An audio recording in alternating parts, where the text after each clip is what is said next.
Living Dhamma, by Ajahn Chah. Still, flowing water. Now please pay attention, not allowing your mind to wander off after other things. Create the feeling that right now you are sitting on a mountain or in a forest somewhere, all by yourself. What do you have sitting here right now? There are body and mind, that's all, only these two things. All that is contained within this frame sitting here now is called body. The mind is that which is aware and is thinking at this very moment. These two things are also called Nama and Rupa. Nama refers to that which has no Rupa, or form. All thoughts and feelings, or the four mental khandhas of feeling, perception, volition, and consciousness, are Nama, they are all formless. When the I sees form, that form is called Rupa, while the awareness is called Nama. Together they are called Nama and Rupa, or simply body and mind. Understand that sitting here in this present moment are only body and mind. But we get these two things confused with each other. If you want peace, you must know the truth of them. The mind in its present state is still untrained, it's dirty, not clear. It is not yet the pure mind. We must further train this mind through the practice of meditation. Some people think that meditation means to sit in some special way, but in actual fact standing, sitting, walking and reclining are all vehicles for meditation practice. You can practice at all times. Samadhi literally means the firmly established mind. To develop Samadhi you don't have to go bottling the mind up. Some people try to get peaceful by sitting quietly and having nothing disturb them at all, but that's just like being dead. The practice of Samadhi is for developing wisdom and understanding. Samadhi is the firm mind, the one-pointed mind. On which point is it fixed? It's fixed onto the point of balance. That's its point. But people practice meditation by trying to silence their minds. They say, I try to sit in meditation but my mind won't be still for a minute. One instant it flies off one place, the next instant it flies off somewhere else, how can I make it stop still? You don't have to make it stop, that's not the point. Where there is movement is where understanding can arise. People complain, it runs off and I pull it back again, then it goes off again and I pull it back once more. So they just sit there pulling back and forth like this. They think their minds are running all over the place, but actually it only seems like the mind is running around. For example, look at this hall here, oh, it's so big, you say, actually it's not big at all. Whether or not it seems big depends on your perception of it. In fact, this hall is just the size it is, neither big nor small, but people run around after their feelings all the time. Meditating to find peace, you must understand what peace is. If you don't understand it, you won't be able to find it. For example, suppose today you brought a very expensive pen with you to the monastery. Now suppose that, on your way here, you put the pen in your front pocket, but at a later time you took it out and put it somewhere else, such as the back pocket. Now when you search your front pocket, it's not there. You get a fright. You get a fright because of your misunderstanding, you don't see the truth of the matter. Suffering is the result. Whether standing, walking, coming and going, you can't stop worrying about your lost pen. Your wrong understanding causes you to suffer. Understanding wrongly causes suffering, such a shame. I'd only bought that pen a few days ago and now it's lost. But then you remember, oh, of course. When I went to bathe I put the pen in my back pocket. As soon as you remember this you feel better already, even without seeing your pen. You see that? You're happy already, you can stop worrying about your pen. You're sure about it now. As you're walking along you run your hand over your back pocket and there it is. Your mind was deceiving you all along. The worry comes from your ignorance. Now, seeing the pen, you are beyond doubt, your worries are calmed. This sort of peace comes from seeing the cause of the problem, samudaya, the cause of suffering. As soon as you remember that the pen is in your back pocket there is nirvana, the cessation of suffering. So you must contemplate in order to find peace. What people usually refer to as peace is simply the calming of the mind, not the calming of the defilements. The defilements are simply being temporarily subdued, just like grass covered by a rock. In 3 or 4 days you take the rock off the grass and in no long time it grows up again. The grass hadn't really died, it was simply being suppressed. It's the same when sitting in meditation, the mind is calmed but the defilements are not really calmed. Therefore, Samadhi is not a sure thing. To find real peace you must develop wisdom. Samadhi is one kind of peace, like the rock covering the grass. In a few days you take the rock away and the grass grows up again. This is only a temporary peace. The peace of wisdom is like putting the rock down and not lifting it up, just leaving it where it is. The grass can't possibly grow again. This is real peace, the calming of the defilements, the sure peace which results from wisdom. We speak of wisdom, panna, and samadhi as separate things, but in essence they are one and the same. Wisdom is the dynamic function of samadhi, samadhi is the passive aspect of wisdom. They arise from the same place but take different directions, different functions, like this mango here. A small green mango eventually grows larger and larger until it is ripe. It is all the same mango, the larger one and the ripe one are all the same mango, but its condition changes. In Dhamma practice, one condition is called samadhi, the later condition is called panna, but in actuality sila, samadhi, and panna are all the same thing, just like the mango. In any case, in our practice, no matter what aspect you refer to, you must always begin from the mind. Do you know what this mind is? What is the mind like? What is it? Where is it? Nobody knows. All we know is that we want to go over here or over there, we want this and we want that, we feel good or we feel bad, but the mind itself seems impossible to know. What is the mind? The mind hasn't any form. That which receives impressions, both good and bad, we call mind.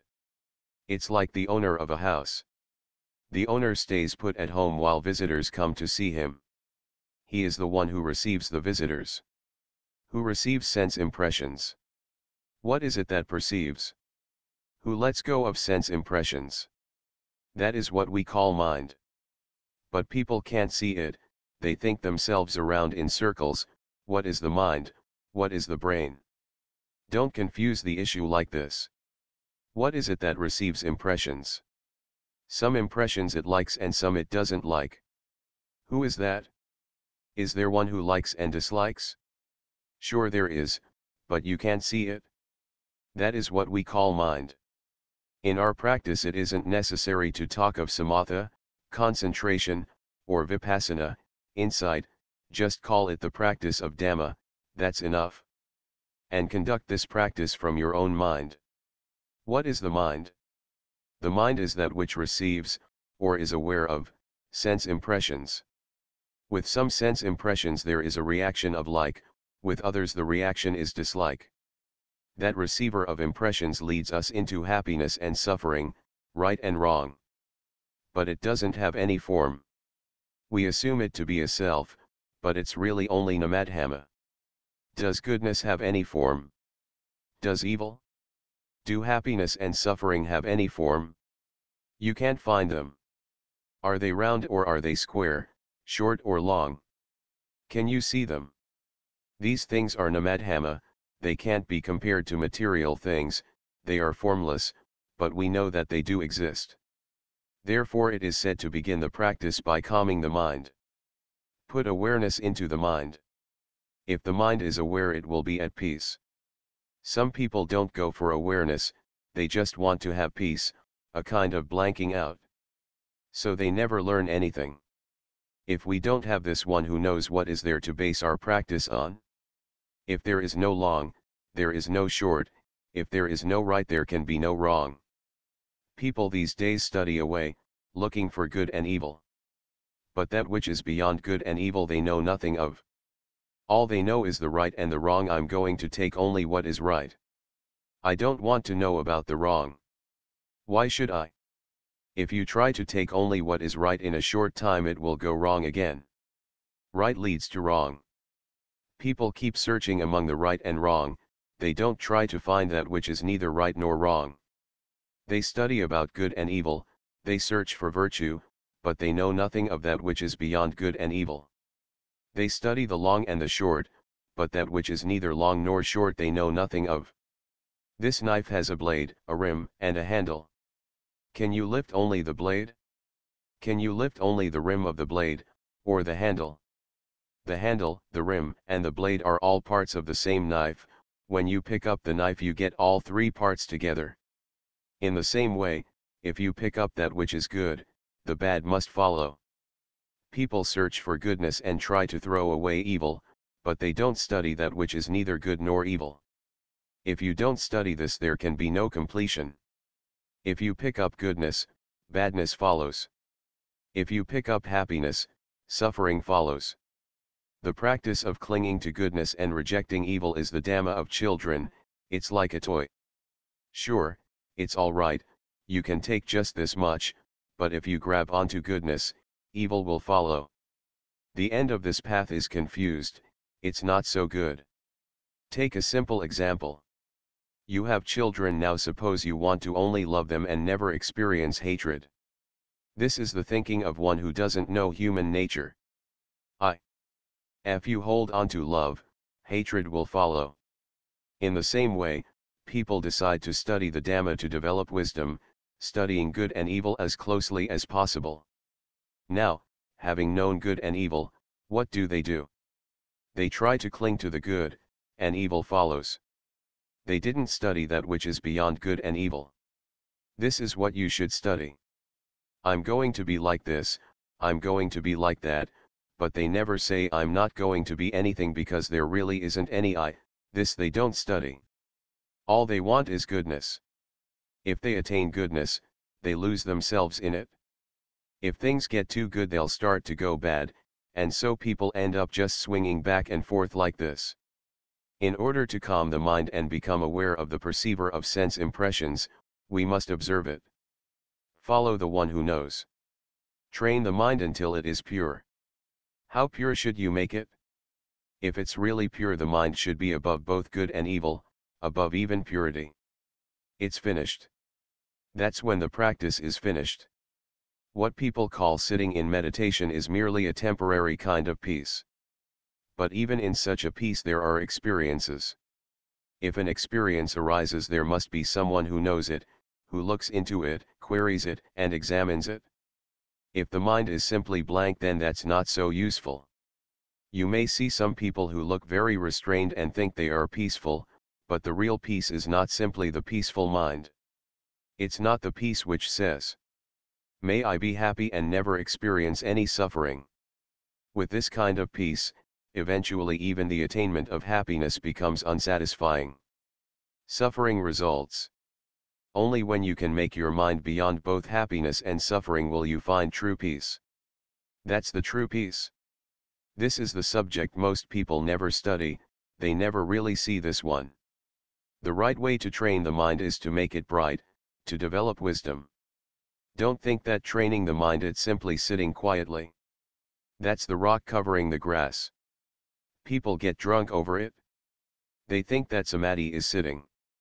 That's just one of the words for Samadhi, but really, if the mind has Samadhi in the sitting posture, in the walking posture, in the standing and reclining postures, it's all practice. Some people complain, "I can't meditate, I'm too restless. Whenever I sit down I think of this and that. I can't do it. I've got too much bad karma. I should use up my bad karma first and then come back and try meditating." Sure, just try it. Try using up your bad karma. This is how people think. Why do they think like this? These so-called hindrances are the things we must study. Whenever we sit, the mind immediately goes running off. We follow it and try to bring it back and observe it once more, then it goes off again. This is what you're supposed to be studying.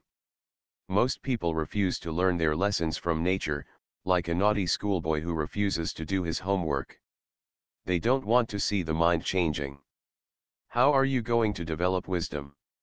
We have to live with change like this. When we know that the mind is just this way, constantly changing, when we know that this is its nature, we will understand it.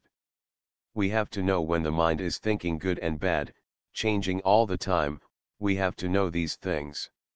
If we understand this point, then even while we are thinking we can be at peace. For example, suppose at home you have a pet monkey. Monkeys don't stay still for long, they like to jump around and grab onto things. That's how monkeys are. Now you come to the monastery and see the monkey here. This monkey doesn't stay still either, it jumps around just the same. But it doesn't bother you, does it? Why doesn't it bother you? Because you've raised a monkey before, you know what they're like. If you know just one monkey, no matter how many provinces you go to, no matter how many monkeys you see, you won't be bothered by them, will you? This is one who understands monkeys. If we understand monkeys, then we won't become a monkey. If you don't understand monkeys, you may become a monkey yourself. Do you understand? When you see it reaching for this and that, you shout, "Hey!" You get angry, "That damned monkey." This is one who doesn't know monkeys. One who knows monkeys sees that the monkey at home and the monkey in the monastery are just the same. Why should you get annoyed by them? When you see what monkeys are like, that's enough, you can be at peace. Peace is like this. We must know sensations. Some sensations are pleasant, some are unpleasant, but that's not important. That's just their business. Just like the monkey. All monkeys are the same.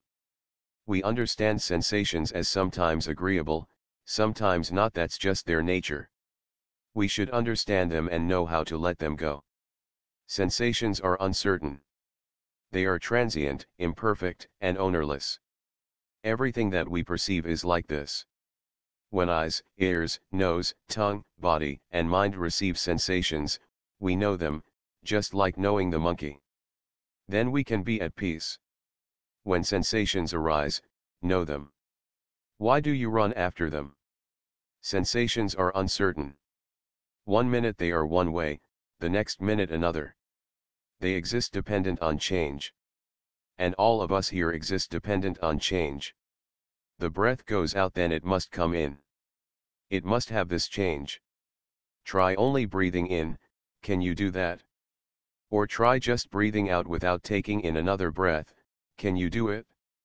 If there was no change like this, how long could you live for? There must be both the in-breath and the out-breath. Sensations are the same. There must be these things. If there were sensations, you could develop no wisdom.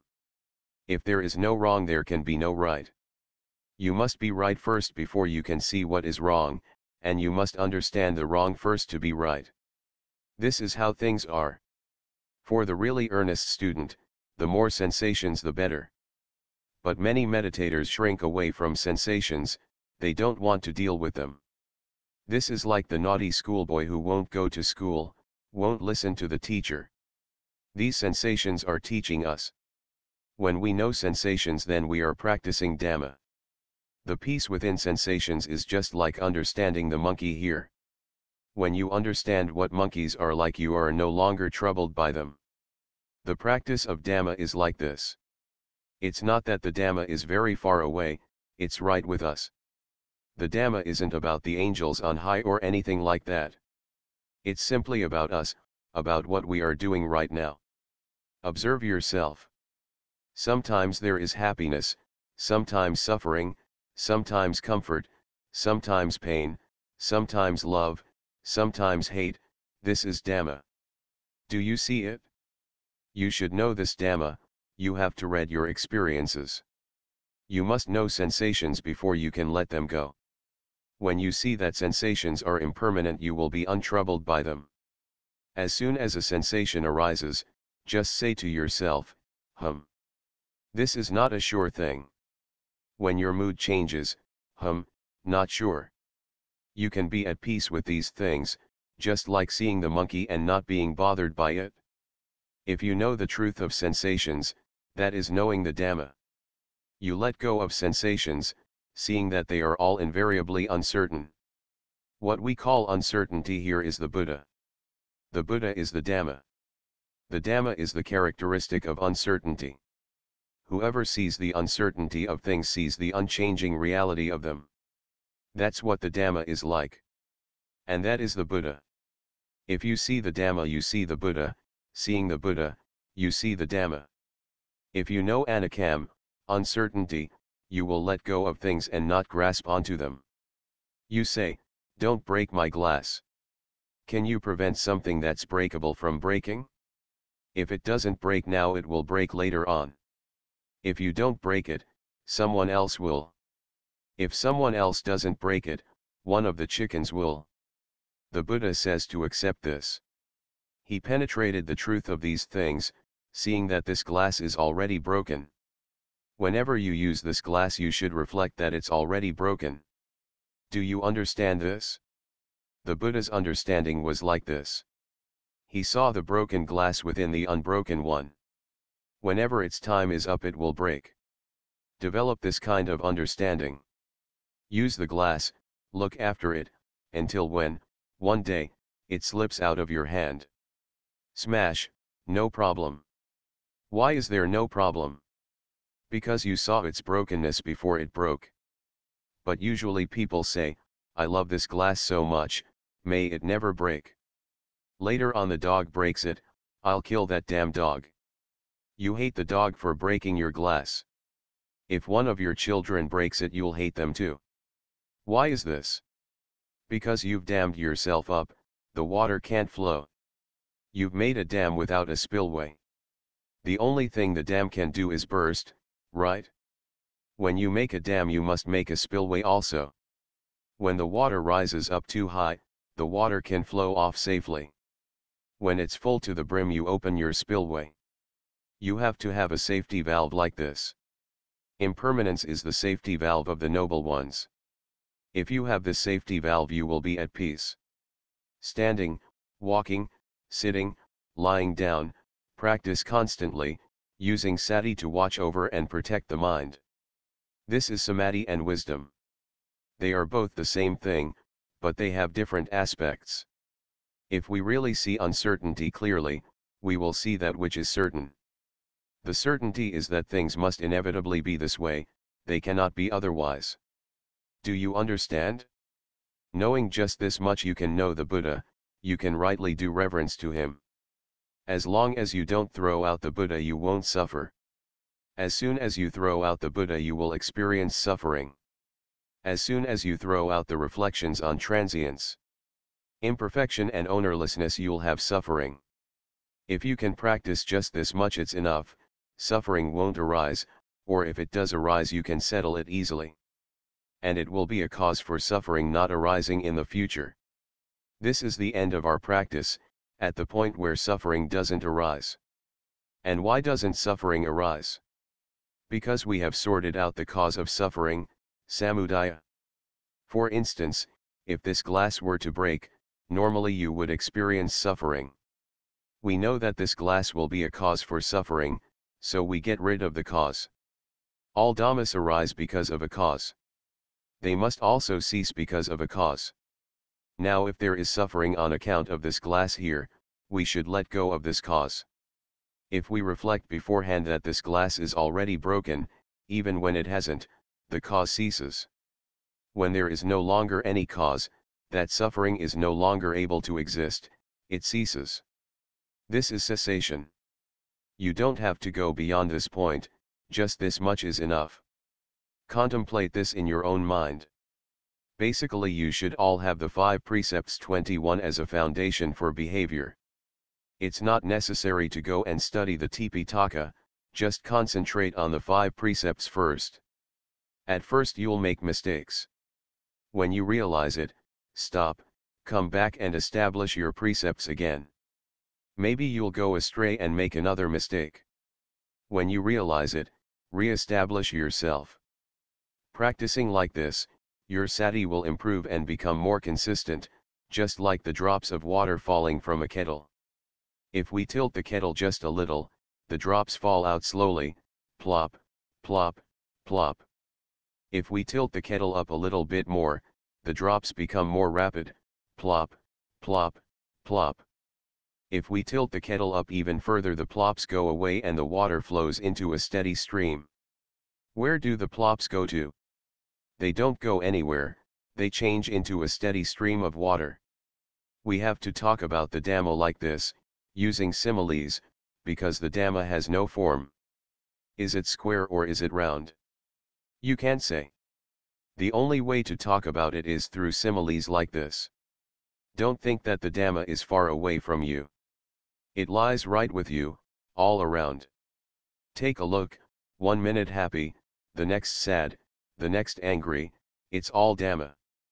Look at it and understand. Whatever it is that causes suffering you should remedy. If suffering is still there, take another look, you don't yet see clearly. If you could see clearly you wouldn't suffer, because the cause would no longer be there. If suffering is still there, if you're still having to endure, then you're not yet on the right track. Wherever you get stuck, whenever you're suffering too much, right there you're wrong.